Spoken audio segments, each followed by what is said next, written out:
नमस्कार दोस्तों, स्वागत है आप सभी का मेरे इस YouTube चैनल पर। मैं विनीत आज फिर से आपके सामने एक और नई वीडियो में प्रश्नावली 4.1 से प्रश्न नंबर 2 कराने वाला हूं।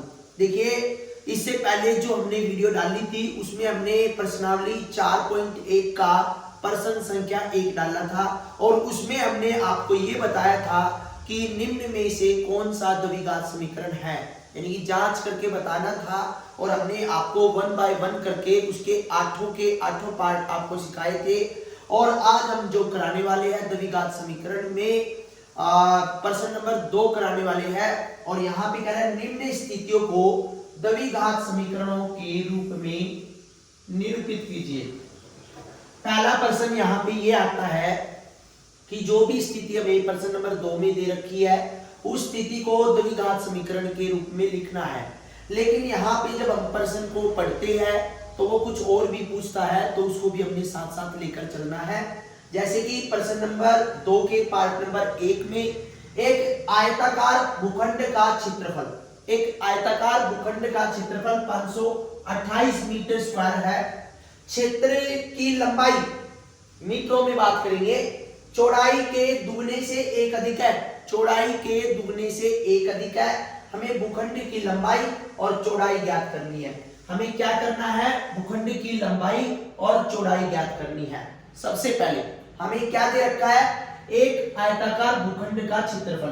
तो यहाँ पे लिखेंगे हम हल करते वक्त, आयताकार भूखंड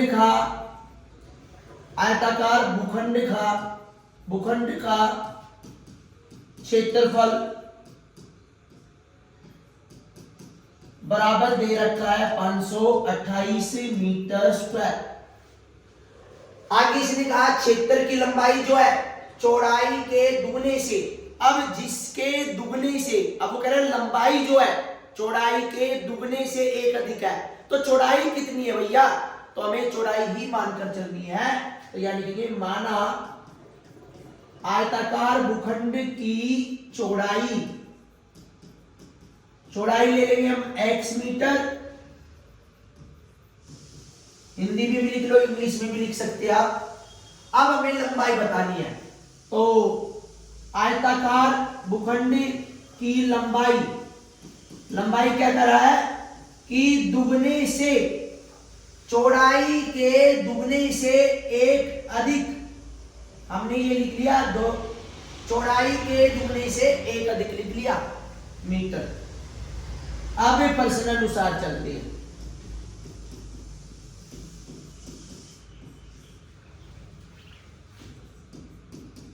आयताकार भूखंड का क्षेत्रफल आपको पता है बराबर होता है लंबाई गुणा में चौड़ाई की। तो आप लिख दीजिए वैल्यू, ये हमारी 528 है और लंबाई हमने कितनी निकाली है? 2x प्लस 1 गुणा में चौड़ाई कितनी है? x।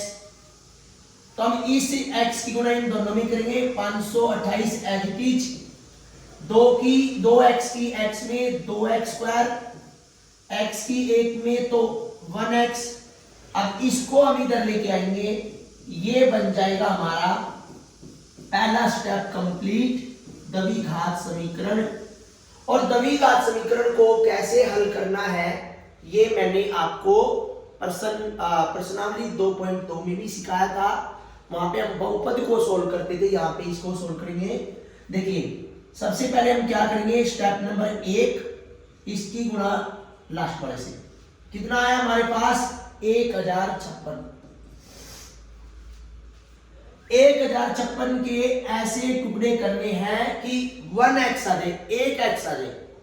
तो हम क्या करेंगे? इसके गुणनखंड करेंगे, 2 से करेंगे। 2 का मतलब है हाफ कर दो, आधा कर दो, 528। 2 से करो, 2 दूनी 4, 2 छिक 12, 2 चौके 8। यहां पे बात करते हैं 2 से 132, 2 से 66, 2 से 33। आप ध्यान दीजिए, 2 दूनी 4, 4 दूनी 8, 8 दूनी 16, 16 दूनी 32। तो 33 में से 32 जाएंगे, एक बचेगा, तो हमें वही चाहिए। तो हम क्या यहाँ पे लिखेंगे 2x² प्लस में 33x माइनस में 32x माइनस 528। अब इन दोनों में से कॉमन लेना है, इन दोनों में से कॉमन लेना है। अब यहाँ पे x कॉमन ले लेंगे। नंबर सिस्टम को देखे 2 और 33 एक ही पारे में नहीं आता, तो हम यहाँ पे x को 2x² से बाहर करेंगे तो 2x बचा, और यहाँ पे x को 33x से 33 बचा। जो यहाँ पे आया दूसरे बॉक्स में भी यही आएगा, लेकिन यहाँ पे कॉमन कैसे है, 2x को 32x से बाहर करेंगे तो x से x कैंसल, 2 एकम 2, 2 छिक 12। तो हमारा ये आया वन बॉक्स में 2x प्लस में 33, और दूसरे में क्या आया x माइनस में 16। दोनों को 0 के बराबर रखेंगे तो सोल्व करेंगे। ये 33 इधर प्लस का, इधर आके माइनस का, ये इधर गुणा में है तो इधर भाग में। x माइनस 16 बराबर 0, x बराबर 16। तो हमारा ये x का मान कितना है 16। तो यहां लिखेंगे अतः आयताकार भूखंड की लंबाई, आयताकार भूखंड की लंबाई हमने ली थी 2x प्लस में 1, तो 2 गुणा में 16 प्लस में 1, टोटल मिला के आया 33। अब आयताकार भूखंड की चौड़ाई हमने ली थी x कितना आया हमारा 16 मीटर। तो ध्यान देने वाली बात है, लंबाई जो है हमारी 33 आएगी और चौड़ाई जो है हमारी कितनी आएगी 16 आएगी। इसके बाद हम पार्ट नंबर 2 की तरफ चलते हैं। ये कह रहा है 2 क्रमागत धनात्मक पूर्णांकों का गुणनफल 306 है। हमें पूर्णांकों को ज्ञात करना है। देखिए मैंने आपको बताया जो भी आपसे पूछा वही मान के चलना है। 2 पूर्णांक, मैं पहला पूर्णांक और दूसरा पूर्णांक लेके चल रहा हूं। तो यहां लिखेंगे माना पहला क्रमागत मतलब क्रम से, धनात्मक मतलब प्लस वाला पूर्णांक बराबर x, और माना दूसरा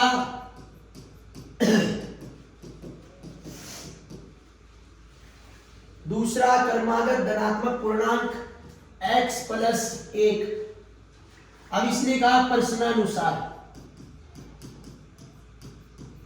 प्रश्नानुसार क्या है, दोनों का गुणनफल, 2 क्रमागत धनात्मक पूर्णांकों का गुणनफल, तो x का और x प्लस 1 का गुणनफल बराबर 306 है। गुणनफल मतलब इसकी और इसकी गुणा कर देंगे। अब यहां पे देखिए x की x में करेंगे x², x की 1 में x, और ये 306 इधर आ जाएगा, यहां बचेगा 0। तो हमें ये सबसे पहले पता चल गया कि ये द्विघात समीकरण बन गया। अब इसको हमने जैसे प्रश्नावली 2.2 में सोल्व किया था, इसको वैसे ही सोल्व करना है। 306 के ऐसे टुकड़े कि ये x आ जाए। कैसे, क्योंकि हमने पहले स्टेप में क्या करना है, पहले वाले की गुना लास्ट वाले से 306। तो यहां देखिए 306 के टुकड़े करेंगे, या 1 2 एकम 2, 1 बचा 2 पंजे 10, और यहाँ पे 3 पे, तो 3 से करेंगे 3 पंजे 15, 3 एकम 3, 3 से करेंगे 17। ध्यान दीजिए 3 तिया 9, 9 दूनी 18, और 18 में से 17 गए 1। तो इस तरह हमारा आंसर आ जाएगा। तो हमें यहाँ पे लिखना है x² प्लस में 18x माइनस 17x माइनस के 306। अब 2 के नीचे अंडरलाइन करेंगे, कॉमन लेंगे। अब यहाँ पे x कॉमन, तो यहाँ स्क्वायर है तो 1 बच जाएगा, और 18x को x से भाग करेंगे तो 18 बचेगा, सिर्फ x से x कैंसिल। जो यहाँ पे आता है वही आंसर यहाँ पे लिखना होता है। अब यहाँ कॉमन क्या है, माइनस तो है ही, 17x, इसका पहला और इसका पहला आपस में भाग करेंगे, x से x कैंसिल 17, x प्लस में 18 आया और x माइनस में 17। जो अंदर है उनमें से एक लेंगे और जो बाहर है उनको लिख लेंगे।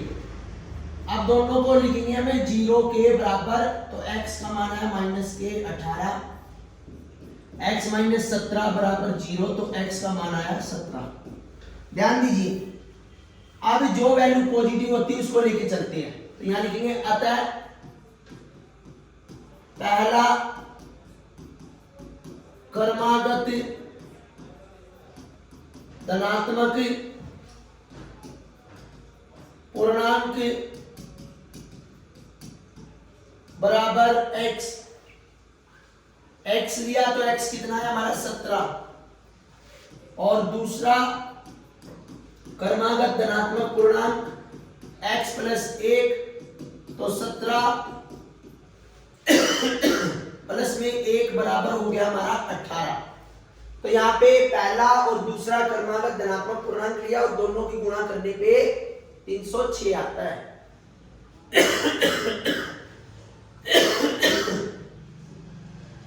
अब बात करते हैं पार्ट नंबर 3 की। ये कह रहा है रोहन की मां उससे 26 वर्ष बड़ी है। रोहन की मां उससे 26 वर्ष बड़ी है, उनकी आयु का गुणनफल, वर्षों में बात कर रहे हैं, अब से 3 वर्ष पश्चात 360 हो जाएगी। हमें रोहन की वर्तमान आयु ज्ञात करनी है। रोहन की क्या लेके चलना है, रोहन की वर्तमान आयु कितनी है वही मान के चलना है। तो यहां पे देखिए, माना रोहन की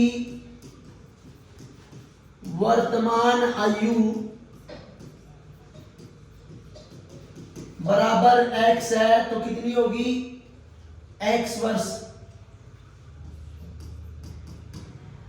और रोहन की मां की आयु, तब रोहन की मां की वर्तमान आयु x प्लस में 26 वर्ष। आगे क्या कह रहा है, उनकी आयु का गुणनफल अब से 3 वर्ष पश्चात, अब से 3 वर्ष पश्चात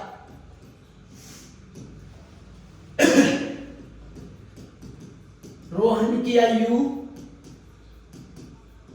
अभी फिलहाल x थी, तो 3 वर्ष बाद x प्लस 3, अब से 3 वर्ष पश्चात रोहन की मां की आयु बराबर x plus 26 plus 3, x plus में 29। अब यहां पे प्रश्न अनुसार चलेंगे।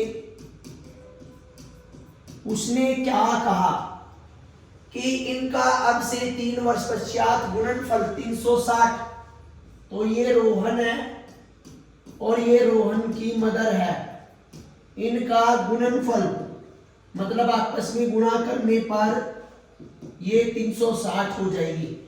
करो सॉल्व इसको। x को इन दोनों से करेंगे x स्क्वायर, x को इसमें करेंगे 29x, 3 को x से करेंगे 3x, 3 को 29 से करेंगे 87, और इस 360 को भी इधर ले आएंगे, माइनस का हो जाएगा x स्क्वायर प्लस 29x और 3x 32x, और 360 में से 87 गए, माइनस के 273 बराबर में 0। अब हमें ये द्विघात समीकरण मिल गया, तो हमें क्या करना है, इस वाले की गुणा लास्ट वाले से करनी है। 273 आया, 273 के हमने करने टुकड़े, और हमें ये देखना है कि 39 कैसे आएगा, सॉरी 32 कैसे आएगा।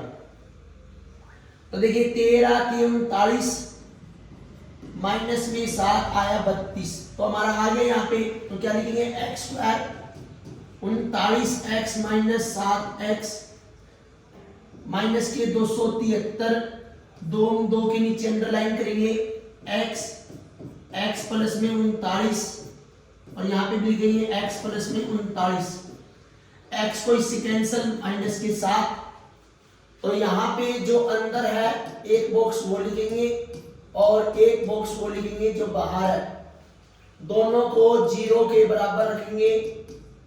x बराबर माइनस के 39, x माइनस 7 बराबर 0, तो x बराबर 7, तो हमें ये वाली वैल्यू लेनी है, यहाँ लिखेंगे अतः रोहन की वर्तमान आयु, सिर्फ रोहन की वर्तमान आयु पूछी है, वो हमारी x है, x बराबर 7 वर्ष आयु।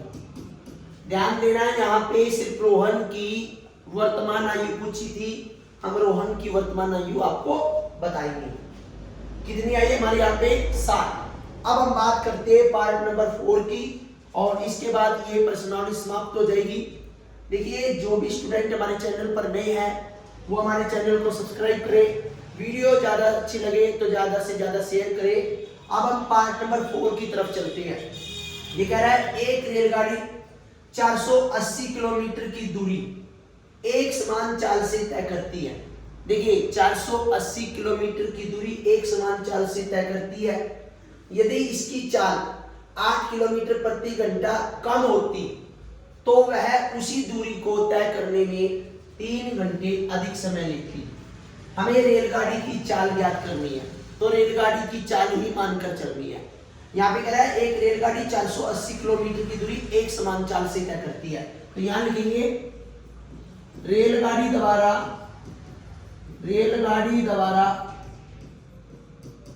तय की गई दूरी,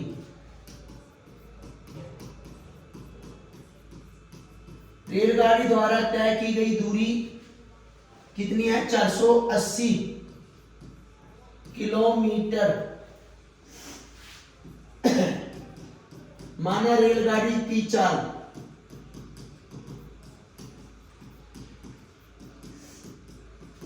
x किलोमीटर प्रति घंटा, तो यहां पे देखिए आपके पास दूरी भी है चाल भी है। जब दूरी और चाल होती है तो हमें समय निकालना होता है, तो समय बराबर दूरी बटे में चाल, तो दूरी 480 और चाल x किलोमीटर प्रति घंटा। अब वो कह रहा है यदि इसकी चाल 8 किलोमीटर प्रति घंटा कम होती, तो यहां लिखेंगे रेलगाड़ी की चाल में कमी, रेलगाड़ी की चाल में कमी x माइनस 8 किलोमीटर प्रति घंटा कम होती। तो आपको पता दूरी रेलगाड़ी द्वारा तय की गई दूरी आपको पता ही है, चलिए चाल कम करो या ज्यादा करो। जब उसने कह दिया रेलगाड़ी की चाल 480 किलोमीटर दूरी एक समान चाल से है, तो यहां पे भी एक ही बात निकलती है, दूरी और ये चाल, तो हम यहां पे भी समय निकालेंगे। क्या निकालेंगे? समय। समय कितना? दूरी बटे में चाल, दूरी बटे में चाल, तो दूरी हमारी है 480 और चाल है x माइनस 8 किलोमीटर प्रति घंटा। तो वह उसी दूरी को तय करने में 3 घंटे अधिक समय लेती है। तो प्रश्न अनुसार चलते हैं। उसने कहा ये पहला समय, ये दूसरा समय और 3 घंटे अधिक समय लिया, तो हमें नुकसान हुआ, हानि हुई, हानि के लिए माइनस। तो हम यहां पे क्या करेंगे? इनको सोल्व करेंगे। क्या करना होता है आपको बताता हूं। जब हम इसकी गुणा इससे करेंगे, देखिए सिंपल सी बात है, आर पार की गुणा करनी है, इसकी गुणा इसमें, जिसमें गुणा करनी होती है उसके नीचे वाले में नहीं करनी होती, इसकी गुणा इसमें और इसमें। देखो 480 कम 480 और 480 की x से 480 x, ऐसी 480 की अब इसमें नहीं करनी, इसमें और इसमें करनी है। तो यह सिंपली बात करें तो इसमें इसकी, इसमें इसकी, तो यहाँ पे लिखेंगे 480x माइनस 480 की 8 से 3840 बराबर इस -3 की इसमें तो होगी नहीं, इन दोनों में होगी, तो -3x और x माइनस 8, ये 480 से 480x कैंसल, -3840 बराबर -3x स्क्वायर प्लस में 24x, इसको उधर लेके जाएंगे तो देखिए 3x स्क्वायर माइनस में 24x और -3840 तो पहले से ही है बराबर 0। अब हमें 3 से भाग करेंगे, 3 से भाग करने पर, क्यों भैया, क्योंकि थोड़ा सा ये आसान सा हो जाएगा। 3 से भाग करेंगे x स्क्वायर, 3 से भाग करेंगे 8x और 3 से भाग करेंगे 1 2 1280, ये आ जाएगा। अब वही प्रोसीजर है, द्विघात समीकरण तो बन गया, इसको सोल्व करेंगे। 1280 के ऐसे टुकड़े कि हमारा 8 आ जाए, वो भी माइनस का 2 से करेंगे 640, 2 से करेंगे 320, 2 से करेंगे 160, 2 से करेंगे 80, 2 से करेंगे 40। अब यहाँ पे देखिए 40, 2 दूनी 4, 4 दूनी 8, 8 दूनी 16, 16 दूनी 32, तो 40 माइनस 32 बराबर 8, कितना आया 8, 40 माइनस 32 बराबर 8। अब 8 चाहिए हमें माइनस का, ये माइनस तो ये प्लस कर दिया और ये माइनस, मैंने आपको ये ट्रिक पहले समझा चुके हैं, ये माइनस किया तो इनको भी बदलना पड़ेगा। तो यहाँ पे लिखेंगे x स्क्वायर माइनस में 40x प्लस में 32x माइनस के 1280। अब दो में कॉमन, x इज कॉमन तो x माइनस 40, अब इधर भी x माइनस 40 आ जाएगा, x से x कैंसल तो प्लस के 32, x माइनस 40 वन बॉक्स और जो ये बाहर है x प्लस में 32 अनदर बॉक्स। x माइनस 40 बराबर 0, x बराबर आया 40, x प्लस में 32 बराबर 0, x बराबर माइनस के 32।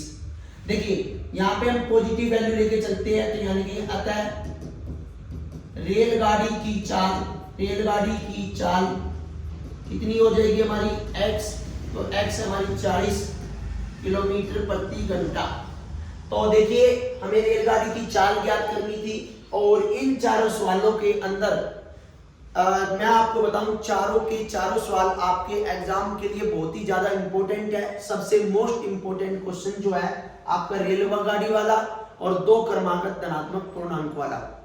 जो भी स्टूडेंट हमारे चैनल पर नए हैं वो हमारे चैनल को सब्सक्राइब करें और वीडियो अच्छी लगे तो ज्यादा से ज्यादा शेयर करें। और यदि किसी भी बच्चे को, किसी भी स्टूडेंट को किसी क्वेश्चन में प्रॉब्लम है तो वो कमेंट सेक्शन में अपना क्वेश्चन लिखकर भेजिए। धन्यवाद।